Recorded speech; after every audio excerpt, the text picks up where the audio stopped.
कादर जो कि साबिक अटॉर्नी जनरल रह चुके हैं, उनकी खिदमात हासिल कर ली गई हैं। इसके अलावा साबिक अटॉर्नी जनरल अशरफ रसाब की खिदमात भी हासिल कर ली गई हैं। 2 रुकनी लीगल टीम जो है वो इलेक्शन कमीशन ने तश्कील दी है, जिसमें एक इरफान कादर है, दूसरे एडवोकेट अशर औसाफ हैं, जो आज सुप्रीम कोर्ट में इलेक्शन कमीशन की नुमाइंदगी करेंगे। जी ठीक है, इलेक्शन कमीशन की जानिब से ये लीगल टीम तश्कील दी गई है। इस बारे में इमरान आपने आगाह किया, बहुत शुक्रिया आपका। और इससे पहले हम बात कर रहे थे चीफ इलेक्शन कमिश्नर की जानिब से एक फ़ैसला सामने आया है और चीफ इलेक्शन कमिश्नर का ये कि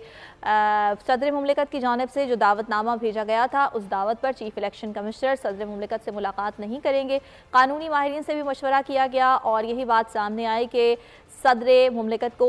से मुलाकात करना ज़रूरी नहीं है, और जब हल्का बंदियाँ और वोटर लिस्टों का काम मुकम्मल हो जाएगा, ये तमाम तर प्रोसेस मुकम्मल हो जाएगा, उसके बाद इलेक्शन कमीशन की जानिब से किसी तारीख के हवाले से बताया जाएगा। अकील मज़ीद बताएगा इस बारे में।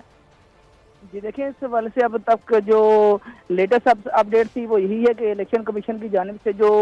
ऐवान सदर मुमलिकत की जानिब से खत लिखा गया था और इंतखाबी तारीख पर मुशावरत के लिए बुलाया गया था, तो इलेक्शन कमीशन की जानिब से उस हवाले से हतमी फैसला कर लिया गया है। इलेक्शन कमीशन का एक आला सतह का इजलास हुआ, जिसमें ऐवान सदर की जानिब से जो खत लिखा गया था सदर मुमलिकत की जानिब से, उसका बगौर जायजा लिया गया। क्योंकि सदर की जानिब से जो खत में ये कहा गया था कि असम्बलियाँ तहलील होने के बाद 90 दिन के अंदर इंतखाबात कराने ज़रूरी हैं, तो चीफ इलेक्शन कमिश्नर सदर मुमलिकत के साथ मुशावरत करें, जिसके बाद कोई किसी हतमी तारीख का ऐलान किया जा सके इंतखाबात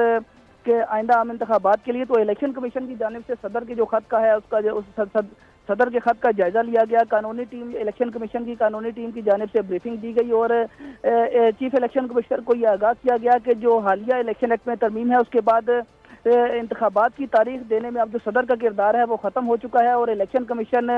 आज खुद ही इंतखाबात की तारीख दे सकता है। इसलिए इलेक्शन कमीशन की कानूनी टीम की जानिब से ये सिफारिश की गई कि चीफ इलेक्शन कमिश्नर ऐवान सदर इंतखाबात की तारीख पर मुशावरत के लिए ना जाएं, जिसके बाद अब इलेक्शन कमीशन की जानिब से एक मुत्तफ़िका फैसला सामने आया है और इलेक्शन कमीशन ने जो चीफ इलेक्शन कमिश्नर ने ऐवान सदर इंतखाबात की तारीख पर मुशावरत के लिए ना जाने का फैसला किया है। और इस हवाले से चीफ इलेक्शन कमिश्नर की जानिब से बाज़ाब्ता तौर पर सदर मुमलिकत को खत भी लिख दिया गया है, जिसमें इलेक्शन कमीशन की जानिब से इंतखाबात की तारीख पर मुशावरत के लिए चीफ इलेक्शन कमिश्नर ने उनको आगाह किया है कि वो आज ऐवान सदर में नहीं आएंगे। जबकि इस हवाले से जो कानूनी नुकात थे वो भी चीफ इलेक्शन कमिश्नर की जानिब से खत में लिखे गए हैं और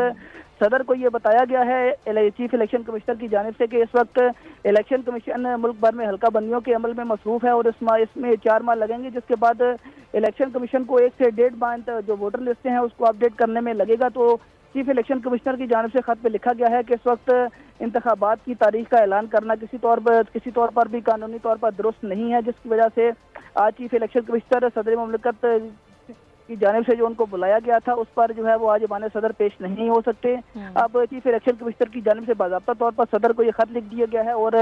जो इस हवाले से कानूनी चीज़ें हैं वो बता दी गई हैं और ये भी बता दिया गया है कि चीफ इलेक्शन कमिश्नर आज सदर मुमलिकत से मुलाकात के लिए ऐवान सदर नहीं जाएंगे। ठीक है, चीफ इलेक्शन कमिश्नर सदर मुमलिकत से मुलाकात के लिए नहीं जाएंगे, हतमी फैसला कर लिया गया।